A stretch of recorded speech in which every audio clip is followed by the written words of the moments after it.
ফের একবার রামকৃষ্ণ মিশনের জমি দখলের অভিযোগ। সেই অভিযোগ প্রকাশ্যে আসতেই চাঞ্চল্য ছড়িয়েছে শহরে। শিলিগুড়ি পুর নিগমের 46 নম্বর ওয়ার্ডের সেবক হাউসের পর এবার মাটিগাড়ায় অবস্থিত রামকৃষ্ণ মিশনের জমি দখলের অভিযোগ উঠেছে।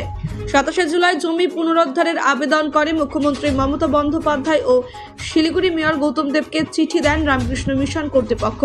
অভিযোগ পেতে শুক্রবার শিলিগুড়ি পুর ভবনে রামকৃষ্ণ মিশন কর্তৃপক্ষের সঙ্গে বৈঠকে বসেন mayor Gautam Dev.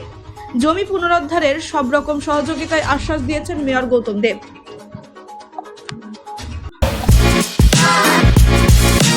Want luxurious interiors at affordable prices? Get your dream home interiors at Swerve Sport Group. Book your free site visit today.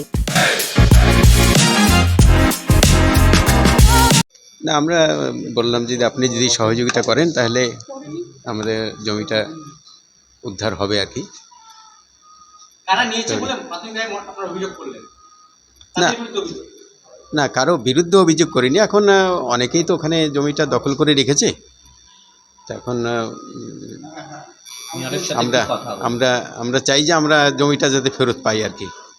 মেয়রের সাথে কি কথা হলো? আমরা ওনাকে আবেদন জানালাম আর কি।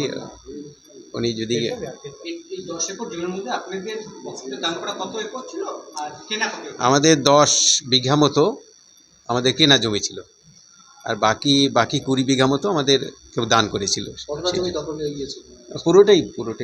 গেছে। দখল হয়েছে মোটামুটি কত বছর আগে? দখল হয়েছে প্রায় 25 বছর, 26 বছর, 30 বছর।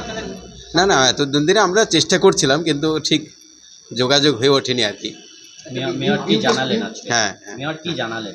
না উনি মানে চার্জে ছিলেন, উনি অসুস্থ ছিলেন, বহুদিন অসুস্থ ছিলেন।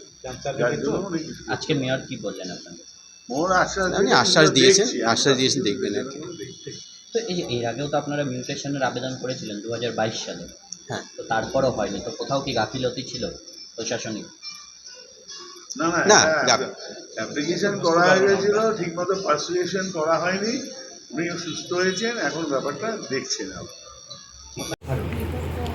রামকৃষ্ণ বেদান্ত আশ্রম বহু পুরনো একটি সংস্থা। স্বামী ধ্রুবানন্দ স্বামী মানে আমার বাড়ির পাশে থাকতেন। উনি এটা তৈরি করেছিলেন। কলেজে গেস্ট টিচার হিসাবে উনি দর্শন শাস্ত্র পড়াতেন। ব্যক্তিত্ব ছোটোবেলা থেকে উনি বড় হয়েছে।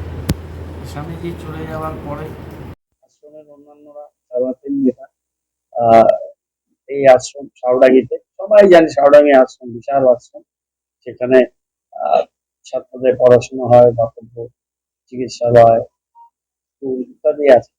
কিন্তু তারা স্বামীজিরা সব বড় হয়ে বয়স হয়ে যাচ্ছিল, অনেকে খেয়েও রেখেছেন। তার জন্য রামকৃষ্ণ মিশনকে তারা পুরো প্রপার্টিটা ট্রান্সফার করে এবং এই ট্রান্সফার প্রক্রিয়া ইত্যাদি অনেকটাই আমাদের রাজ্য সরকার দিদি জানেন, এবং দিদি সাথে সুবিধানন্দজি এবং অন্যান্য যারা সেক্রেটারি রামকৃষ্ণ মিশন আমি নিজে জানি। আমি দিদির সাথে অনেকবার অনেক জায়গায় গেছি। শ্রদ্ধাশীল এবং ভাবধারায় উদ্বুদ্ধ। তো এইটা যেটা ঘটনা, এটা সাউডাঙ্গি আশ্রম, এটা রামকৃষ্ণ মিশন দিয়ে দেওয়া হয়। রামকৃষ্ণ মিশন এখন এটা পরিচালনা কয়েক বছর হয়েছে। এবার এই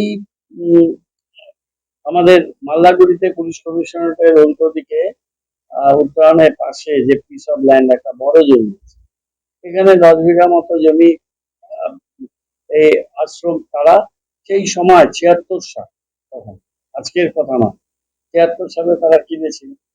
আর বেশ কিছু সদাশয় ব্যক্তিত্ব তারা ডোনেট করেছিলেন ওই রামকৃষ্ণ বিবেকানন্দ আশ্রম সাউডাঙ্গি। সব মিলে 30 বিঘা, প্রায় 9 পয়েন্ট সামথিং একর ল্যান্ড। সেই জমির মধ্যে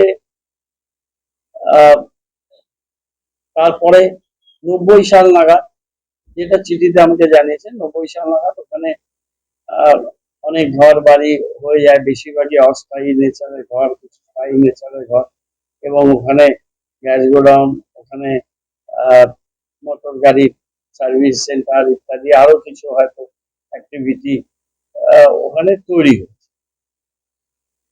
এখন এটা 90 সালে ঘটে, 76 সালের জন্য।